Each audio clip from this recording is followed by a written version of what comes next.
Hi, everyone. My name is Lance Robbins. I'm a fractional human resource leader and an entrepreneur, just like you.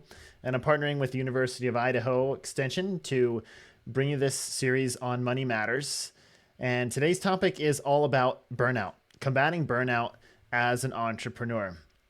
Why is this so important? Why does it matter? Why are we talking about a mental health thing? This is about business, right? Business and money. So, what's the deal with this?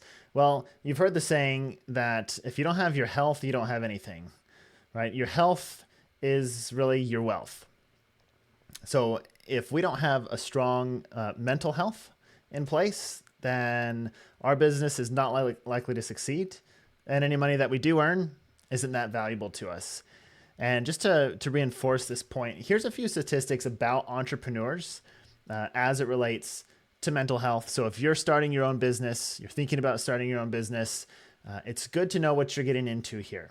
87% of entrepreneurs, that's most of us, reported struggling with at least one mental health issue. Half of us are struggling with anxiety, and 1/3 of us are reporting burnout.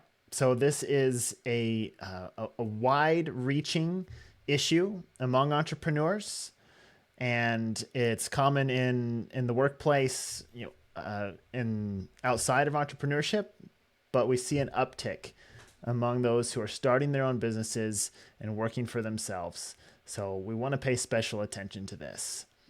Burnout is when your mind and your body no longer are keeping up with the tasks that you demand of them. It's a quote from Del Suggs, but that's a really good way to say it, right? Here's what I'm expecting of myself, but I just can't keep up the pace, but I don't change my expectations for myself. So I'm never meeting my expectations. I'm never satisfied. My body and my mind just start to give out after a while. Here's a few things that we know about burnout. For one, it's a result of a prolonged exposure to high stress environments.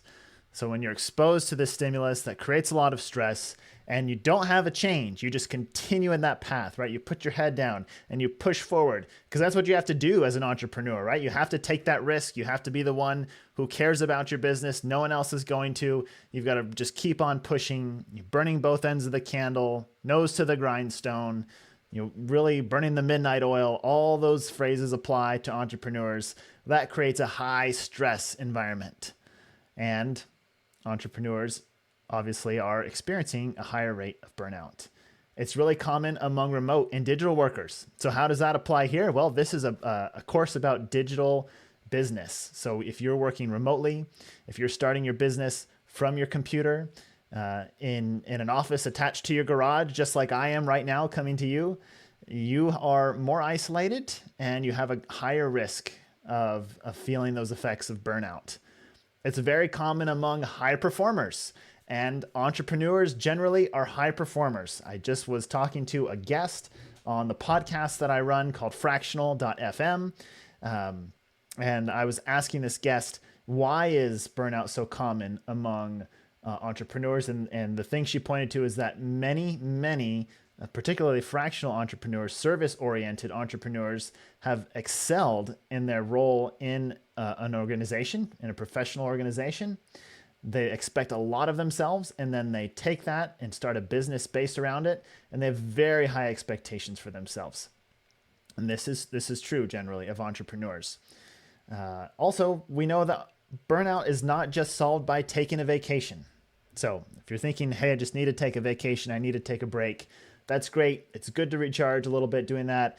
But if you're experiencing true burnout and those symptoms, a vacation isn't the answer, right? It's more complicated than that. We'll get into some more of this. A couple other things. Recovery from burnout, on average, ranges from 3 to 12 months. Mild burnout is something that usually can be turned around in a few weeks.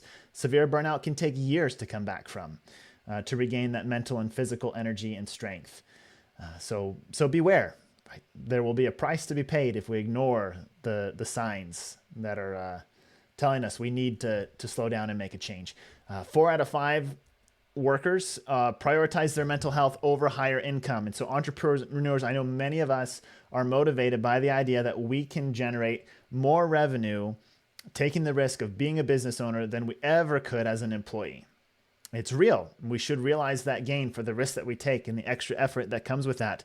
However, keep in mind that there are a lot of people in this world who would prioritize strong mental health over higher income. So don't let the dream of a high revenue situation for yourself outweigh your mental health. Because what did we say at the beginning? If you don't have your health, you don't have anything.